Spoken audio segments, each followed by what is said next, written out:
Olá, olá, Anderson Moraes aqui no seu programa Domingo na Fórum. Prazer mais uma vez estar aqui. Estou aqui com o Guilherme, muito obrigado, Gui. E hoje a gente vai falar aqui de temas sensíveis aqui do nosso país. Nós estamos recebendo hoje aqui com muito prazer aqui o deputado estadual Reis, que tem uma longa ficha de trabalho prestado a esse país aqui. É um daqueles trabalhadores, né? Aquele político formiguinha que na contramão de muito do que a gente não vê nessa direita que está aí alçando voos na política, a gente consegue ver no Reis. Queria convidar o Reis aqui para bater um papo com a gente, por favor. E vem aqui também bater um papo com a gente a Aline Gonçalves, que é cofundadora do Instituto Invisibly Down, né, que ela fala de crianças, em especial com deficiência. Vem fazer uma denúncia aqui hoje, que se puder colocá-las na tela, eu agradeço. Deputada e Pronto, Aline. Anderson. Tudo bem? Aline, boa tarde. Cumprimentar Boa tarde. Todos os seus internautas e vamos em frente. O deputado ele tem uma agenda apertadinha e eu acho, quando alguém fala para mim assim, que sabe, Aline, quando alguém fala assim para mim, eu não posso ficar muito tempo porque eu tenho uma agenda, eu sou a única pessoa que acho que não fico triste, sabe por quê? Mostra que a gente tem trabalhador no nosso campo. Porque se tiver 4 horas de agenda livre, daí eu fico preocupado, igual eu brinco em família. Só vai para casa dos artistas lá ficar naquele lugar fechado o mês quem não tem show. Quem tem show Exatamente. pode. Deputado, é um prazer falar com o senhor.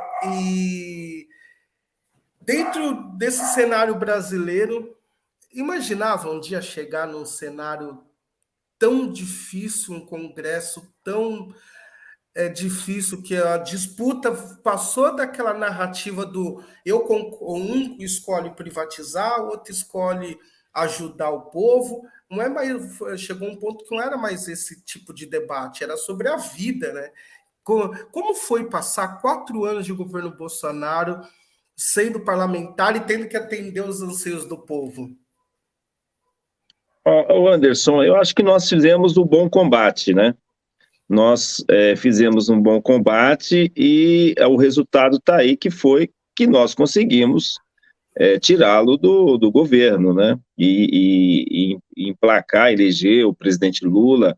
É claro, um cenário muito difícil, mas também por conta de que a população ela leva um tempo para entender as coisas, né? Você viu que no primeiro momento ela foi muito afoita, entrou naquele jogo da mídia, no jogo das notícias falsas, né, das fake news, e acabou elegendo o predador. E perdeu muito, sofreu muito, né, e está sofrendo, e recuperar todo o dano que foi praticado, né, pelo esse governo destruidor, demolidor, né, que nós tivemos aí, né, que foi uma destruição total, né, não é em 6 meses que vai conseguir isso, nem em 5 meses, mas eu acho que uma coisa que a gente está fazendo é trabalhar, né, então eu acho que quando se trabalha tem resultado. A perda do mandato do Dallagnol é a prova que era só uma questão de tempo, como Lula mesmo falava quando ele era chamado para depor, que era só uma questão de tempo, que todos aqueles ali iam começar a mostrar a verdadeira cara e iam ter que pagar pelo que eles estavam fazendo com ele, com o país. O Dallagnol, ele se autoatropelou, né? Então, assim, ainda quiseram colocar, aí ele quis colocar que ele está sendo perseguido, né? O Lula estava perseguindo ele, não tem nada a ver com o Lula, não tem nada a ver com o governo Lula, né? Simplesmente ele quis dar um nó na justiça eleitoral. Aí ele tinha processos, né, para responder, que cerca de 15 processos. E o que ele fez? Ele pediu demissão do cargo, né? Como se, olha, eu peço demissão e aí eu tô livre de tudo, né? Arquive-se tudo. E aí se candidatou e se elegeu. Mas o TSE entendeu que ele quis dar um Pelé neles, né? E acabou votando lá que ele fosse cassado e a Câmara dos Deputados ratificou, né? Então, adeus Dallagnol. Antes de passar para a Aline, eu tenho uma pergunta para te fazer, que é, desculpa, você acha, Reis, que eles achavam que eles não iam sair do poder, por isso que a gente está descobrindo tanta coisa, assim, desde do Dallagnol, tão rapidamente, né? Até matar peixe de 20 mil para pegar moeda de 10 centavos, joias, não sei o quê. Você acha que eles imaginavam que eles iam ficar na manutenção do poder durante muito tempo? Ou é uma outra coisa que eu vou te perguntar? Porque para mim eles são do mal, mas ao mesmo tempo eu vejo que falta uma inteligência para eles também. Tem coisas que eu vejo que eles eram ruins de serviço. Como que você É, vê isso? eu acho que é tudo isso que você falou, né? Eles são do mal e falta inteligência e são ruins de serviço, né? É tudo isso que você falou. Então, realmente, eles tinham um projeto de poder, mas a forma que eles construíram para atingir esse projeto de poder não foi a forma mais eficiente, mais eficaz, né? Então, no meu entendimento, eles acabaram se auto-atropelando, né? Que eu acho que vai acontecer com o Moro também, que daqui a pouco também eu acho que ele vai ser cassado, né? Porque ele também tem muito processo, ele tem a questão financeira, o uso do dinheiro público na campanha dele, né? Eu acho que também é o próximo. Mas, como eles não tinham essa militância política, né? E aí foram para aquele jogo do sensacionalismo e quiseram atingir seus objetivos por aí, eu acho que eles foram atropelando, se auto-atropelando, né? Ou seja, eles miraram uma coisa e está acontecendo outra. Teve uma vaidade aí também, né? Porque eu lembro que no meio do processo do Lula, o Moro já tinha livro escrito. Chegou um momento que ele É, falou que ele era aquele delegado que prendeu Al Capone, né? O processo não tinha é. nem terminado, O tanto é. o Lula foi o político mais assertivo, né? Porque tudo que ele profetizou está acontecendo, Isso né? é Isso que você falou. verdade. Ele foi Isso é muito verdade. assertivo. Qualquer dia eu vou encontrar o Lula e perguntar para ele os números da Mega Sena, porque em relação ao Brasil ele acertou em tudo. Isso aqui é a real. É. Aline, deixa eu te falar, e como que foi manter uma instituição? E eu queria que você explicasse um pouco da sua instituição, como que ela funciona, antes da gente falar do caso em si. Tá. Seja bem-vinda. Obrigada. Muito obrigada aqui por ceder e dar a voz aqui, uma mulher preta de periferia, para ocupar, né? Que é isso que a gente tem se organizado para fazer. Vou fazer uma correção, me desliguei do Invisibilidade no último dia 19, no último dia 29, né? Fiz parte da construção até dia 29, e hoje continuo aqui, depois disso, continuo nesse enfrentamento pela garantia de direitos de pessoas com deficiência, que é o que me moveu até aqui, né? Então, o Invisibilidade ele atua pela garantia de direitos e traz a narrativa da expectativa de vida de pessoas pretas com síndrome de Down ser inferior quase 50% à de pessoas brancas, né, por motivos raciais, sociais e todo o racismo que a gente já conhece, já tá ali, infelizmente, enraizado nas nossas vivências. Não seria diferente com pessoas com deficiência, né, com pessoas pretas com deficiência. São estudos traduzidos pelo, então, fundador do Instituto, tem lá a página, vocês podem conferir, não existem confirmações científicas, então não é por questões científicas, né, biológicas, que pessoas com síndrome de Down nascem menos, como a minha médica obstetra me falou, que mulheres pretas têm menor índice de gerar crianças com síndrome de Down, e a partir dessa narrativa, a gente começa a encontrar diversas outras violências acerca de pessoas com deficiência, e neste caso, sobretudo, pessoas pretas com deficiência. Estou aqui nessa linha de combate desde que minha criança nasceu. Isadora tem 3 anos de idade, e desde então eu estou aqui me politizando para que possa garantir não só direitos de Isa, mas de milhares e milhares de pessoas, sobretudo da minha cidade, que é Carapicuíba. Mas Então, deixa eu fazer uma pergunta para você. É a partir do momento que a sua filha nasce, que desperta esse interesse em se politizar, e aí você vai cada vez mais conhecendo sobre o mundo eu político sou da.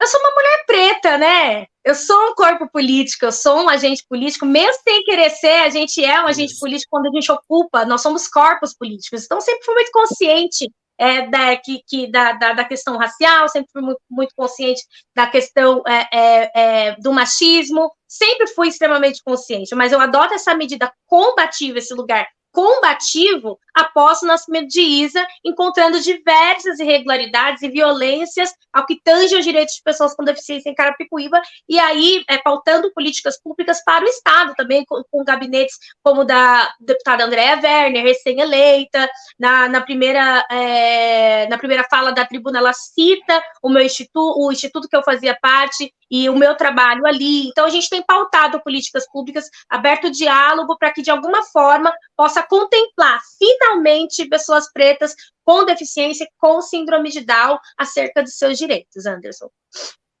O deputado, tem trabalho feito para pessoas com deficiência?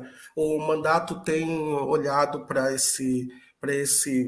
também para esse nicho que a gente tem aí, que, imagine, se já é difícil para quem ter uma criança de deficiência, mas pode pagar uma PAI, vamos pôr dessa forma, que tem estrutura. Agora, imagine para uma família preta pobre que não tem condição alguma de nem se locomover direito, né? Porque você tem dias para levar. Como que fica? O mandato tem alguma coisa pensando nisso?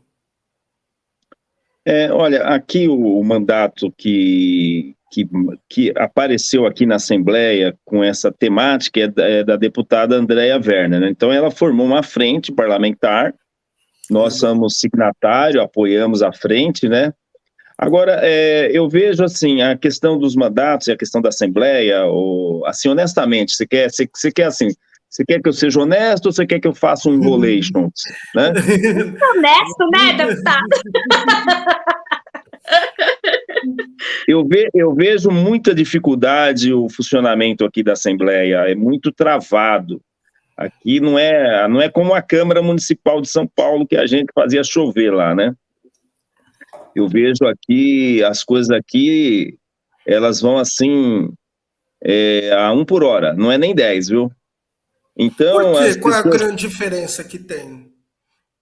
É porque Para quem aqui não o que entende acontece? a casas. O que acontece? Os deputados são do interior, não são todos da capital, não são todos da região metropolitana. Então, você tem muitos deputados que são do interior, são de 500 quilômetros daqui da capital, 700 quilômetros. Então, aí, obviamente, que eles estão lá cuidando das suas bases políticas, né? Das suas bases eleitorais, né? Então, por exemplo, desde quando eu cheguei aqui até agora, nós não votamos um projeto de deputado. Então, mesmo que a gente produza nesse sentido, que tem vários projetos aqui protocolados, né? Mas o sistema aqui é feito para eles andarem a andar muito devagar, você entendeu? Então, às vezes, você tem uma pressão do lado de fora, você tem o discurso, né? Você fala, mas você não consegue implementar o conjunto de ideias. Você não consegue implementar aquilo que a população, quando votou para o deputado, esperava que fosse resolvido, né? Então, honestamente falando para você, eu vejo aqui uma casa assim bastante improdutiva, sendo honesto, né? Não, mas isso é importante para a população saber, porque quem não está na esfera próxima política, fica imaginando como funcionam as casas, o Senado, a Câmara Municipal, enfim. E poucas vezes um deputado foi tão honesto assim, falar como uma casa como essa estadual. Isso é importante, porque também parte, acho que, da população cobrar, né? Porque... Eu não sei, olha, na Câmara você vê que lá o povo está sempre lá, né? E a Câmara, a cidade, você tem uma série de questões locais, né, que você busca resolver, né, territorial falando, né, as questões do território. Aqui você tem bastante lobby de prefeituras, de Santa Casas, de hospitais atrás de emendas, né, o tempo todo. Eu agora mesmo estava lendo, eu tenho 200 e-mails só tratando disso, né? e coro e pautar projetos aqui, até hoje, tudo bem, eu estou há 2 meses aqui, de repente eu estou sendo muito, vamos dizer assim, muito injusto, não sei, estou muito apreensivo, né? Pode ser ansioso, né? Não sei, a ansiedade não constrói, mas eu vim para cá em 15 de março, nós já protocolamos mais de 30 projetos, várias indicações para o governo, vários requerimentos de informação, né? Que também é uma lentidão o governo para responder, pensa num governo tartaruga, né?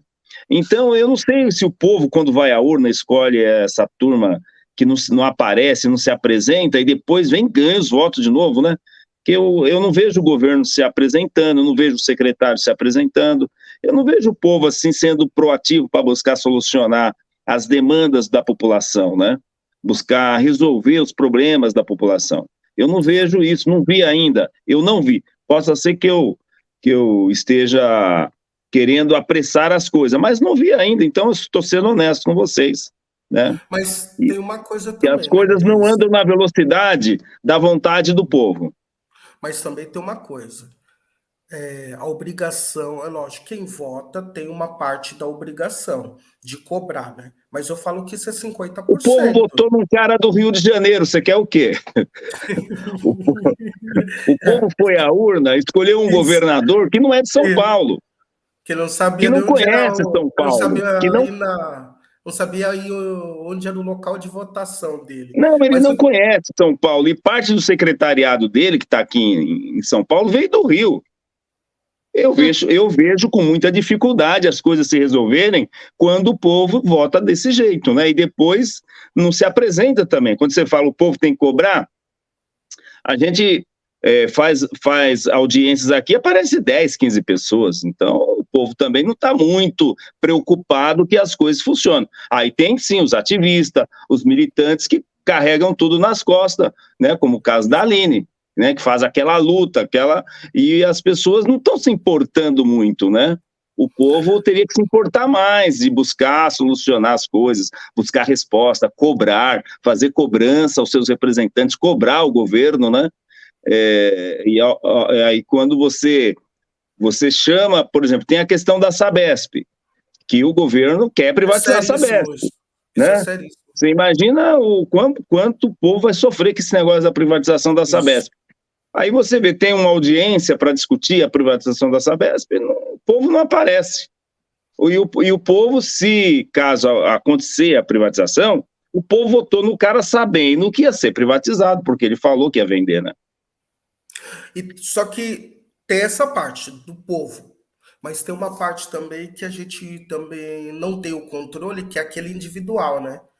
Você sai de manhã para trabalhar. O Reis é como eu estou te falando. Eu te trouxe aqui porque eu falei, nossa, que legal, o Reis está numa outra frente. Você já está, por exemplo, para quem não sabe, o Reis estava ali naquela frente que contribuiu para a mudança do nome ali, da Liberdade, mano. Isso aí o Reis está nesse projeto do Não, Xavier. a Liberdade lá foi um projeto de minha autoria, né? Que colocou a África na Praça da Liberdade, por conta Não, de que mas eles eu foram lá ainda ia falar antes. eles foram lá e Desculpa. colocaram o Japão, né? Eu falei, não, tudo bem, colocou o Japão, os japoneses estão aí, mas não pode apagar a história do nosso povo, né? Dos nossos ancestrais. Aí Isso. conseguimos colocar. E fizemos também a lei, a 17.310, que cria o Memorial dos Aflitos, né? Que vai ser, já está desapropriado o terreno, a prefeitura já desapropriou o terreno, e já tem um projeto, inclusive, escolhido, e que vai ser licitado e implantado lá pela Secretaria de Cultura, o Memorial dos Aflitos, no Beco dos Aflitos, ali junto da igrejinha Nossa Senhora das Almas dos Aflitos, né? Mas aqui é bem diferente, o Anderson. Mesmo Aqui é você, bem... vamos supor, se fosse aí, você acha que você não conseguiria fazer tudo que você fez, aí você O, não ia conseguir. o Anderson, eu tenho pesquisado os deputados, aí tem deputado que está 3 mandatos aqui, ele tem um projeto aprovado. Não tem mais o que falar. Então vamos falar de quem trabalha. Ô Reis, Fala, É. é lamentável. É, né? Ah, é lamentável. Não, só não tem outra palavra para dizer. Fala um pouco da frente Então, parlamentar. a frente, não sou eu que vou coordenar ela, né? Mas eu até fui o primeiro a apresentar. O Reis caiu ali. Saiu. Mas já Que volta. estavam trabalhando na Voltou. legislatura passada, né? Estavam trabalhando com a Frente Igualdade Racial, eles pediram, né, para que eles continuassem. E aí tudo bem, eu retirei a minha inscrição, porque as primeiras inscrições aqui foram minhas. Em tese, eu seria o coordenador da frente, né? Só que aí eu retirei, porque tem a Alice Brandão, que está há muito tempo aqui, tem as companheiras da bancada feminista, do PSOL, né? Então eu falei, tudo bem, a gente constrói junto, né?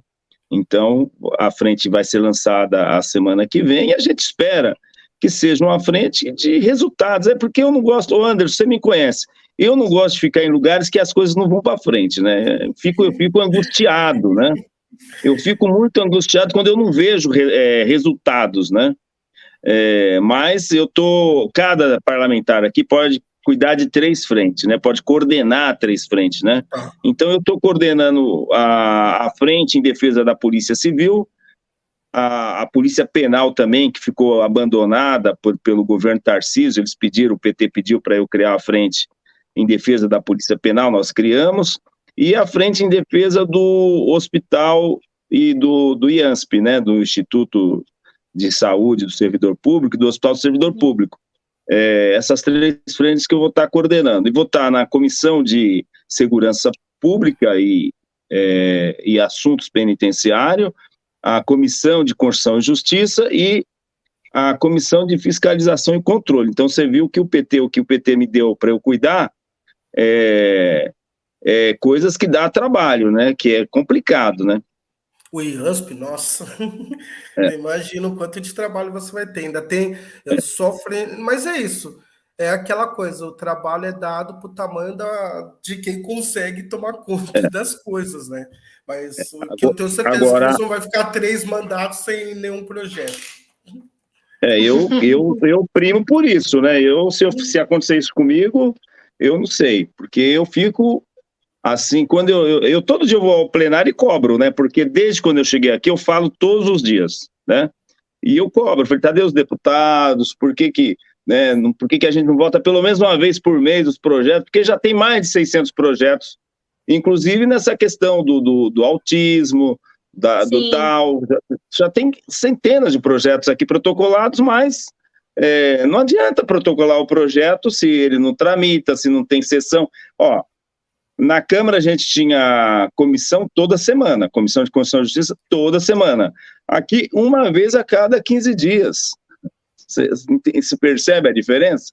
Então, quer dizer, em um mês você tem 2 reuniões para analisar projeto. Isso é feito para as coisas não andarem mesmo, né? E engessado de propósito, né, deputado?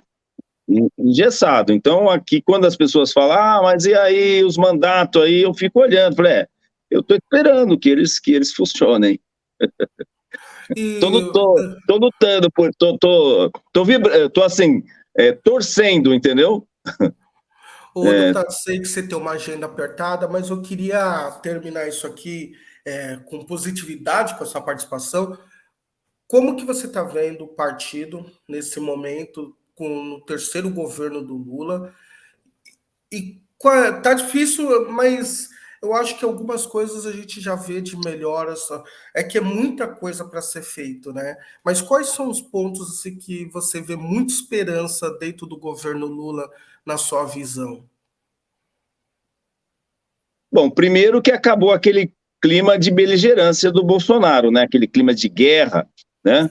De ameaças o tempo todo, esse clima acabou, né? E o governo Lula, ele está trabalhando para recuperar a economia do país, para ter uma agenda positiva. no meio ambiente, política para as mulheres, o respeito aos direitos humanos, né? Então eu vejo bastante positivo, mesmo com esse Congresso, né, que lamentavelmente o povo deu um Congresso muito conservador para o Lula governar. E você sabe que você não governa sozinho, o governo é formado pelo Poder Executivo, pelo Poder Legislativo e pelo Poder Judiciário. Muitas pessoas pensam que o governo é só o presidente, mas não é só o presidente, o governo é formado pelos três poderes, né, harmônicos, independentes entre si. Então, quando você tem parte desse poder, como é hoje o Congresso, né, e tudo naquela base que eles estavam muito mal acostumados com relação ao orçamento secreto, os caras pensando só neles e não no povo, é muito difícil governar. Mas o presidente Lula tem feito um esforço e os resultados estão aparecendo, né? O dólar, se você pegar o dólar hoje, está na faixa dos 4,90, aí você fala, mas o que tem o dólar a ver? O dólar tem tudo a ver com a economia, né? Porque o dólar chegou na gestão do Bolsonaro a R$ 5,80, né?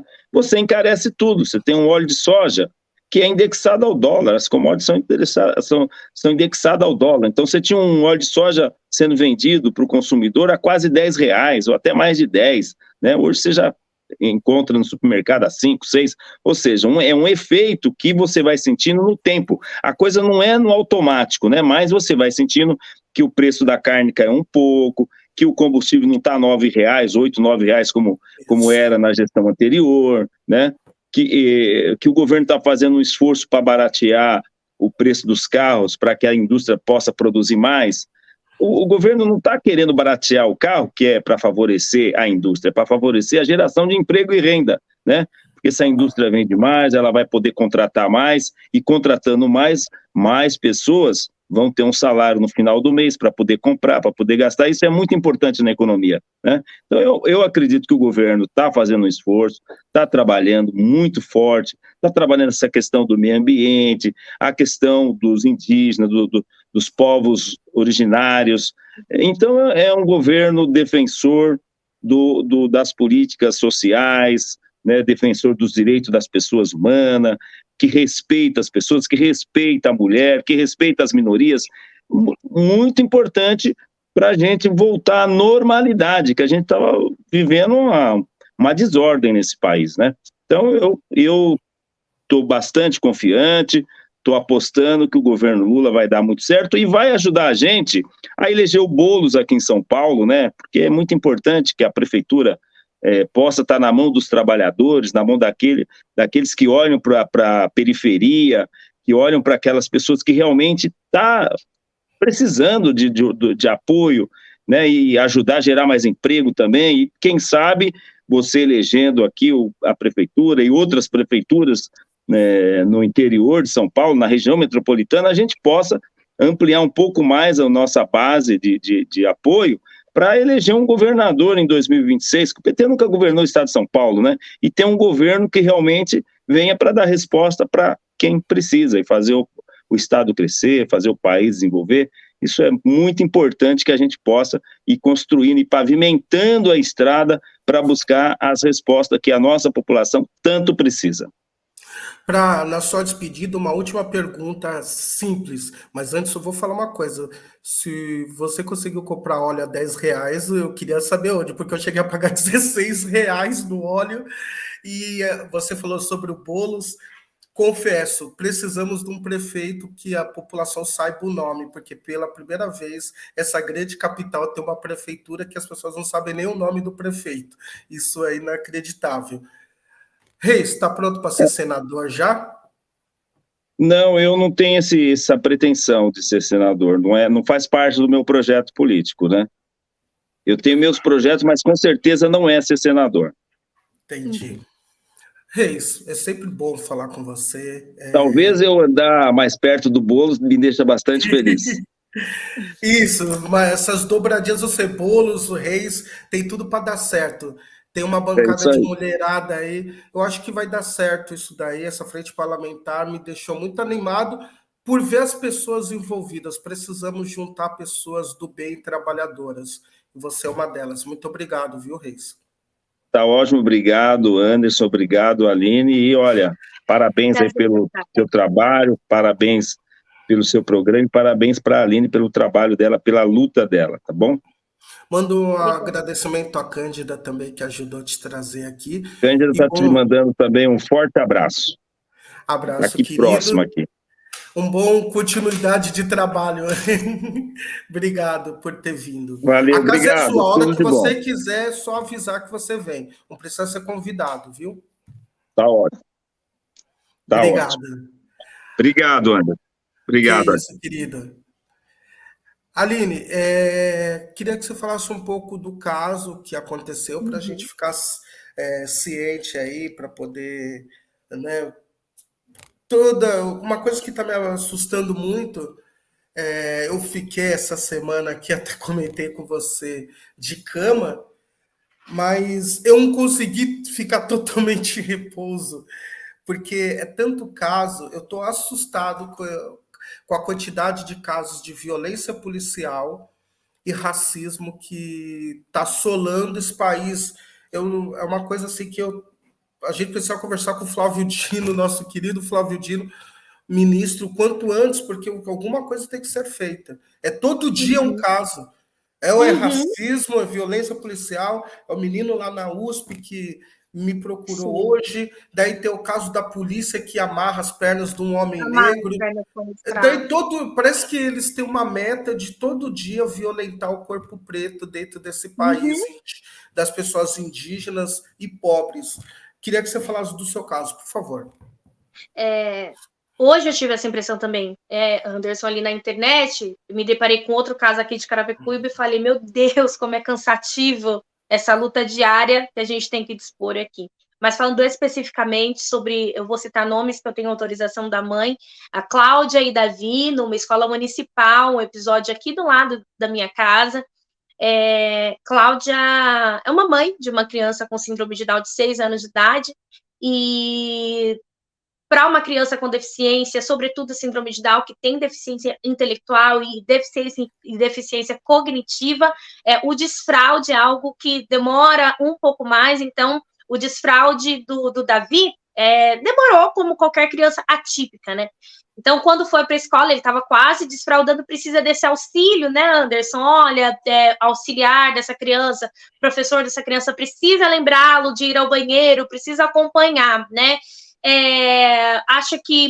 Acho não, por motivos assim de não ter funcionários, por motivo de falta de humanidade, empatia do profissional ali na sala de Davi, amarraram uma fralda geriátrica no meio de Davi, deixou ele extremamente irritado todo o período de aula. Quando chega em casa, a mãe questiona, pergunta, pessoa com síndrome de Down tem dificuldade na fala, então da forma dele, não verbal, ele extremamente nervoso. Eu tenho os vídeos, né, aqui muito ruim.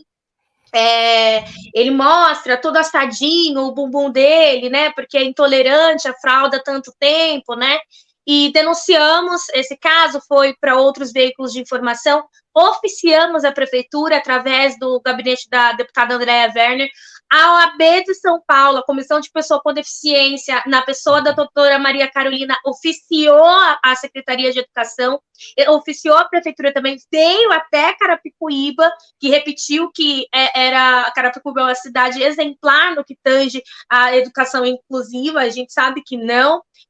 Abriu-se inquérito e entendeu o que queria acontecer. Mas, Anderson, nenhum funcionário foi afastado. Então, a mesma violência que a criança sofreu naquele momento, ela estava exposta a sofrer em outro momento. Então, há cerca de 1 semana e meia, a mãe mais uma vez me procurou. Eu tenho muitos outros casos, Anderson. Tem outros veículos também preparando uma denúncia coletiva sobre diversos outros casos da mesma escola e outras escolas municipais. E a mãe me mandou fotos do Davi, como quem pega aqui na criança, né?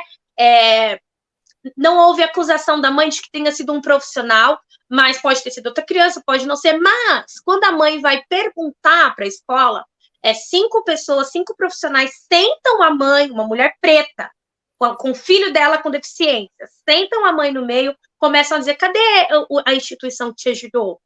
Cadê a Aline Gonçalves? Cadê o veículo de informação que veio com você aqui agora? Cadê onde eles estão? Onde eles estão? Aí ela disse que queria mudar a criança de escola, queria entender o que aconteceu com a criança, queria mudar a criança de escola. A professora da criança diz que em qualquer escola municipal que essa criança for estudar, todo mundo conhece ela e conhece a história de Davi, como quem diz que a gente sabe quem você é e você está marcada enfim. E aí quando ela questiona onde estava o auxiliar dessa criança, o auxiliar para a pessoa com deficiência é assegurado pelo ECA, pela Lei Brasileira de Inclusão. O que acontece com Carapicuíba é uma demanda maior, não tem funcionários para isso. Depois da denúncia, abriu-se teve um edital e houve um chamamento para que esses funcionários correspondessem, mas não adiantou. Então, ela questiona onde está o auxiliar, que não viu o que aconteceu com o Davi, e aí a professora diz que o auxiliar está ali para servi-la. E ela decide quem fica com o Davi ou não, quem fica com uma criança cadeirante ou não, microcefálico ou não. Entendo que são normas ali da escola, mas o fato é, a mãe continuou me ligando muitas vezes depois, desesperada. Eu sou mãe, eu entendo o que ela estava passando, e ela traz uma questão, Anderson. É justo eu mudar minha criança de escola? O certo é essas pessoas serem afastadas até entender o que está acontecendo de fato. Se existem casos reincidentes ali, tem outras pessoas que eu posso citar o nome também, Valentina, filha da Nilda, são todas do coletivo aqui, que eu sou coordenadora, e o mesmo padrão, Anderson, deixou a Valentina fazer as necessidades na roupa e etc. E outra criança negra, né? E aí, quando falam do recorte, que a gente não pode racializar o debate, claro que a gente pode. A gente sabe que o que é coagir uma mulher preta a não denunciar. Foi isso que eles fizeram. Você vai seguir? Tudo bem, todo mundo sabe quem é você e sabe quem é o seu filho, né? Então, estou aqui... O deputado traz uma coisa que eu fiquei bem pensativa, né?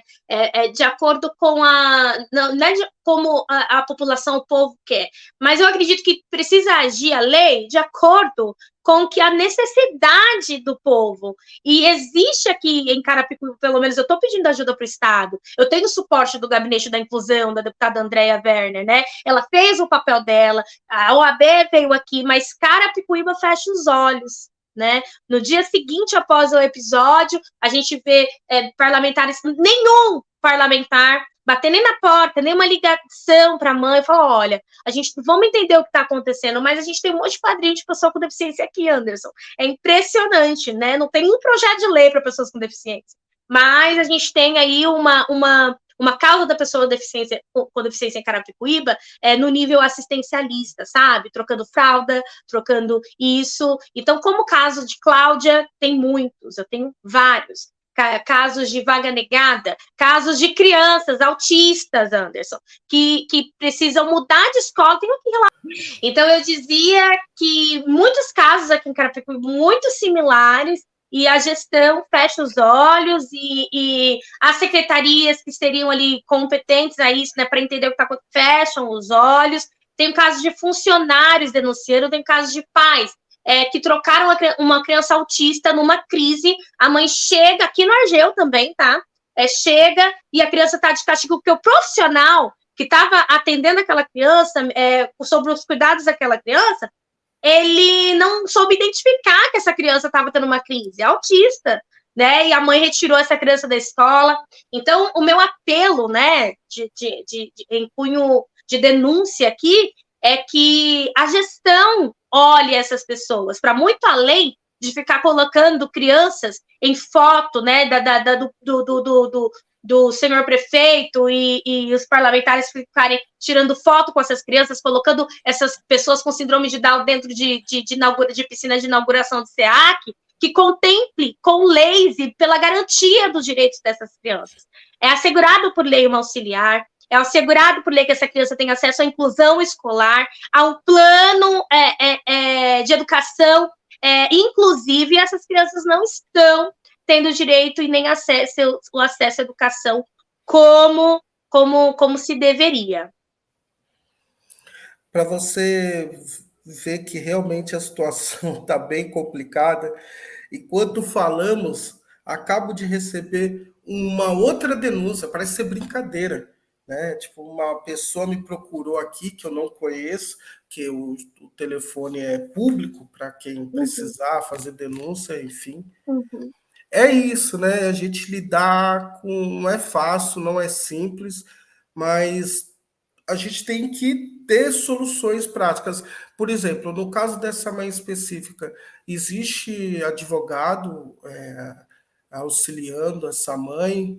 Como que funciona isso O que nós com tem um vocês? advogado que me dá suporte, uma advogada, a doutora Maria Carolina, que é da Comissão de Pessoa com Deficiência da OAB de São Paulo. Ah, Ela me dá suporte. O que a gente entendeu? Eles estavam acusando a mãe de ser um caso isolado. Então, a gente está pegando aí uma série dos outros casos que são reais, que estão em contato comigo, né? Para fazer uma denúncia, uma espécie de denúncia, uma mobilização mesmo, Anderson, uma denúncia coletiva para que tenha aí quais são os caminhos, né? Ministério Público e etc. Mas a gente está reunindo todas as provas, vai jogar, né? Onde precisa jogar, vai explanar, vai mobilizar as redes sociais e colocar lá escancarado e por vias judiciais assegurar o direito de Davi, não só de Davi, mas dos outros casos também, não só do Argeu, mas de outras escolas em Carapicuíba, né? Então a gente tem uma advogada que já está dentro desse perfil aqui com a gente, entendendo enquanto indivíduo, né? Enquanto pai, enquanto cuidador, o que cada pessoa precisa fazer, o que cada tutor precisa fazer para que seja efetivo, né? Não dá para ficar oficiando esperando que a prefeitura vai bater na tua casa, não é assim que funciona, né? Então, eles estão sendo orientados, os pais estão sendo orientados por mim também, né? E assim que estiver tudo pronto, a gente vai fazer uma denúncia oficial no Ministério Público para que tenha um impacto real judicial dentro aqui, ó, da Prefeitura de Carapicuíba e da Secretaria de Educação. uma pessoa que pode contribuir com vocês, acho que é o doutor Ariel, né, que fala sobre criança e infância, que é uma pessoa também muito amável, porque é assim, né, chega um momento que você tem que pegar tudo que você tem, todas as pessoas que você conhece que podem Se contribuir, estiver à disposição. porque é aquilo que eu disse, né, para quem pode manter uma criança num sistema como a PAI, né? É ótimo, seria ótimo se todo mundo que pudesse. Mas quem não pode, né? E às vezes tem a escola como único lugar para essa criança estar, Se desenvolver. se Uhum. desenvolver e se proteger, né? Tem que ser um local de proteção dessa criança também. E não pode ser lá na escola o início do problema, né? Tem que ser uma parte. E E você. aqui você está falando de APAI, aqui nem tem. A minha cidade está muito aquém ainda. Nós não temos um centro de intervenção precoce que funcione, que atenda a demanda. A gente não tem um centro que possa receber Davi, nem outras crianças. A gente tem centros que atendem 120 crianças. Veja, Carapicuíba é um município com mais de 400 mil habitantes. Como é que pode, né, ter essa... Não tem um lugar que consiga atender a demanda. Desculpa, você falava? Não, mas é isso, né? Porque a gente fica aqui vendo quantas mães estão em uma situação tão. É perversidade, né? Eu espero que, Crueldade. Chega a ser crueldade. né, para contribuir com essa situação, a escola ser sensível a isso, porque lida com seres humanos, né? Lidar com seres humanos aquela coisa, né? Eu fui numa consulta médica. E aí o pessoal estava abismado de uma funcionária que estava ali ser muito gentil. Ela era extremamente gentil, feliz, tratando todo mundo com respeito. Daí eu pensei, nossa, que ponto a gente chegou, né? Que num serviço público a gentileza ser vista como algo fora do padrão, né? Sendo que isso tem que ser o normal, né? Você tem que sair da sua casa para trabalhar, né? Para ainda mais atendendo as pessoas, você tem que atendê-las com o máximo de carinho, porque você escolheu lidar com pessoas. Se você não quiser lidar com pessoas, você vai trabalhar num escritório que você mexe com caneta, papel, né? Para lidar ainda mais com criança, tem ainda mais uma criança com deficiência, tem uma outra forma de se lidar, né? Sim. Tem uma outra. A gente viu, um veículo aqui de Carapicuíba mesmo postou, a gente recebeu mensagens de professores que diziam: eu não fui paga para trocar fralda, Eu não fui paga para levar ninguém no banheiro. Eu não estudei para levar ninguém no banheiro. Me chocou num grau, porque, ok, a gente sabe, eu fui paga para ensinar a ler e escrever. Nós sabemos disso, né? E eu, assim, extremamente consciente, Anderson, eu sei que Carapicuíba existe uma defasagem e uma negligência da gestão no que se refere a pessoas com deficiência. Então, eu sei que o profissional de ponta, ele também está sendo prejudicado ali, né? Mas daí, a terceirizar a culpa no nível tão cruel de dizer que não é responsável por orientar aquela criança no banheiro, ir ao banheiro e deixar aquela criança daquela forma, ou fazer suas necessidades na roupa, isso para mim é falta de humanidade, né? Não é nem, é falta de caráter, porque, veja bem, ontem a gente conversava, você não está tão bem. A minha preocupação ontem era, eu tenho essa denúncia, a gente tem isso para correr, mas você está bem, Anderson? Como que você está? Qualquer ser humano que, sabe? Então, falta empatia, eu falo muito e é real. A sociedade não está preparada para receber pessoas com deficiência. Mas se você escolheu ensinar, se você escolheu estar diretamente em contato com essas pessoas, o mínimo que você pode contribuir é com a sua empatia. Realmente é isso. Eu acho que você resumiu bem. No mínimo é empatia, né? Porque é o que nos torna diferente dos bichos. E bicho tem empatia também. Você tem um cachorro ali, o cachorro às vezes sabe que você está doente, ele fica ali do seu lado. Só se for um animal selvagem, às vezes pode não ter empatia, mas o que nos difere desse animal selvagem é o fato de termos que ter empatia, que foi o que a gente cobrou nos 4 últimos anos do governo que passou. Falamos agora, inclusive, com o deputado, né? Isso, a empatia que nos define. E a gente. E o que a mãe busca dentro de tudo isso? Como que vocês estão tratando com os casos? Qual que é o que vocês esperam? Qual a resolução?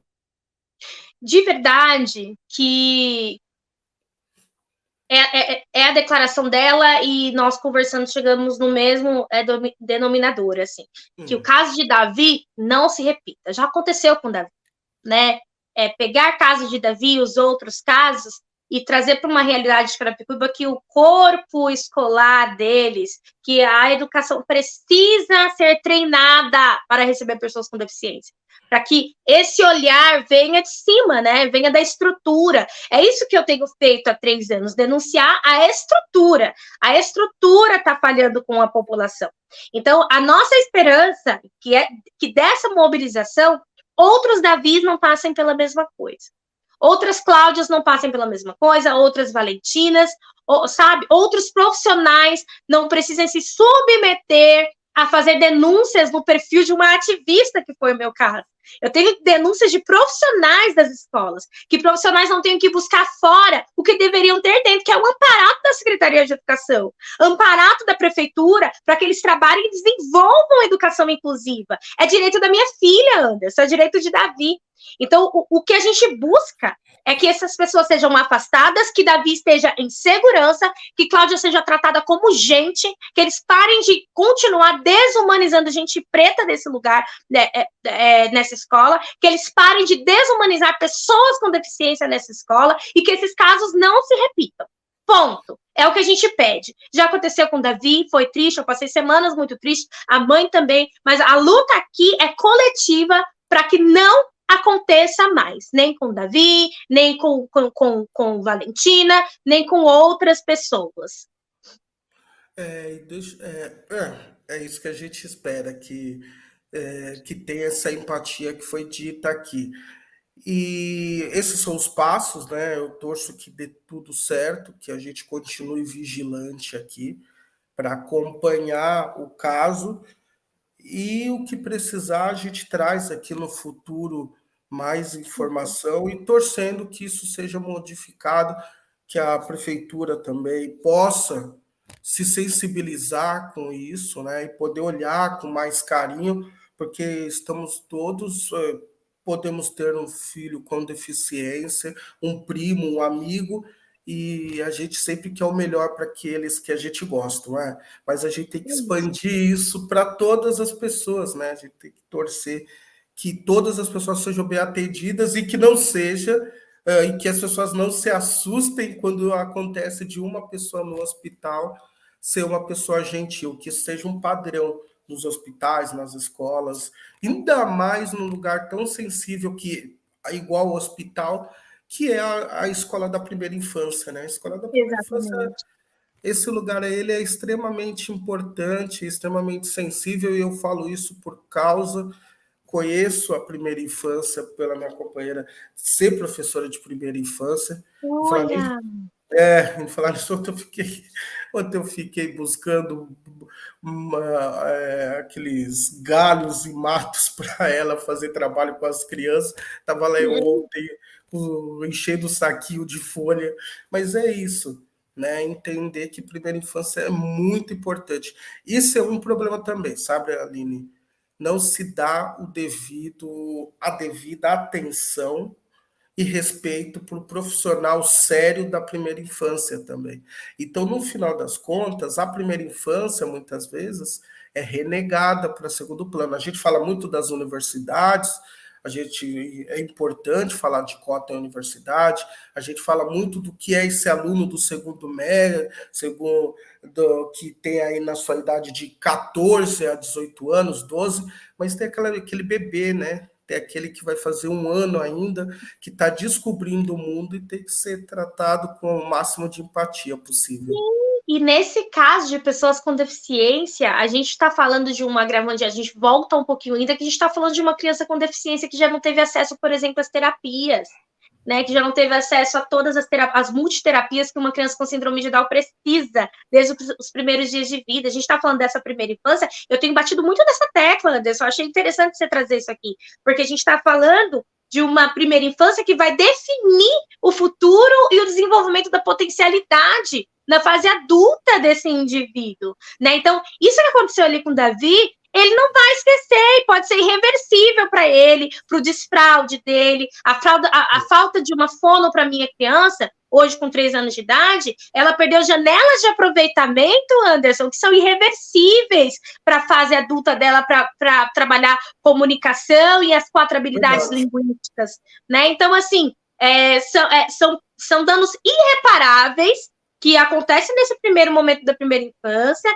que precisa receber uma atenção de verdade do município, do professor e do profissional, que o profissional seja, né, valorizado como se deve, porque é o que vai definir o adulto, né, seja típico ou atípico.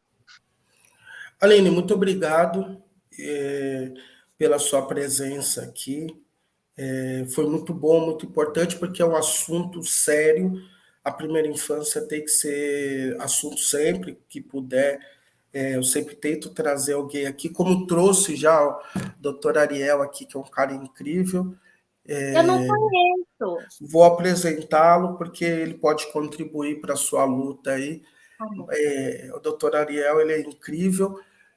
E é isso, direitos humanos compete tudo isso. Ontem estive com o Silvio Almeida numa entrevista incrível, realizada com o Barão de Tararé, a qual eu sou diretor lá no Barão também, e foi muito legal, foi várias mídias falando com o Barão, ele esteve também no Meteoro com a Ana e o Álvaro, foi muito legal também.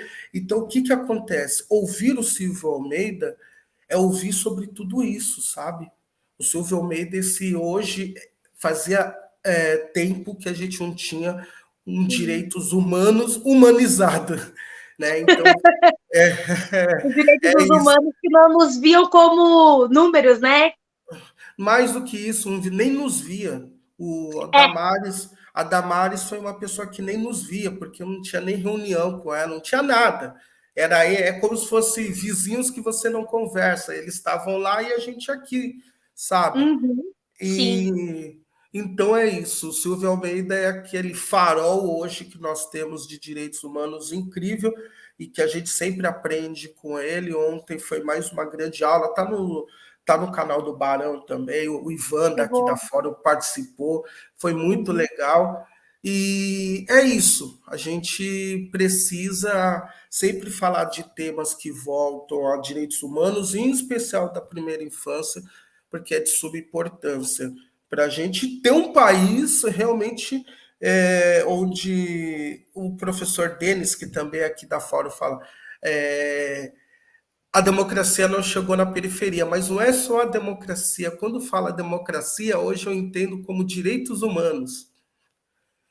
Os direitos humanos precisam chegar em todos os lugares, que foi o que eu falei para o Silvio Almeida ontem. Eu perguntei como fazer os direitos humanos chegarem nas favelas e nas aldeias, em todos os lugares. É isso. É isso Como, que né? a gente precisa. Esse é o grande desafio. Porque a classe média, quem nos assiste aqui, já entende o que é direitos humanos, como se defender, já sabe se virar. Mas como você, estando no estado de vulnerabilidade total, você acreditar que existe um direito que te humaniza? Esse é o grande Exato. desafio. Mas a gente vai conseguir. Eu acho que agora a gente tem um governo, um Agora a cara gente como vai progredir, né? vamos, porque um cara como o Silvio Almeida dá esperança para a gente, dá muita esperança. Ainda chefiado por um cara como o Lula, não dá, a gente sabe que existem os problemas, mas não tem como a gente ficar extremamente pessimista. Eu confesso que eu saí ontem do papo com o Silvio muito otimista, porque ele é incrível, porque seja, o problema é quando a gente está numa situação que a gente não consegue ver luz no fim do túnel. Esse é um problema. Agora, quando a gente tem um problema, mas consegue ter, olha para o lado e vê várias pessoas talentosas que podem resolver o problema, poxa, isso fica muito mais fácil. E repito sempre, quando eu olho para minha frente nesse programa, todas as pessoas que eu trouxe aqui, eu confio que são parte da solução desse problema que se chama Brasil. Obrigado, Aline, por tudo. Quer Eu deixar que mais agradeço no demais. final? Uma honra estar aqui com um cara que é tão assim, te admiro muito, te acompanho e sei que você é extremamente sério e traz muitas coisas urgentes aqui. Então, muito obrigada. Eu que agradeço. Gui, muito obrigado, querido. O Tchau, Gui Gui. estava o Gui estava se preparando para ir no cinema. Eu falei, Guido, você não vai Oh, no meu Deus. cinema. Gui, eu prometo, Gui, eu vou te pagar um filme. Prometo, prometo. Gui, obrigado por tudo. Obrigado a todo mundo. Até o próximo domingo. E viva os direitos humanos. Tchau, tchau.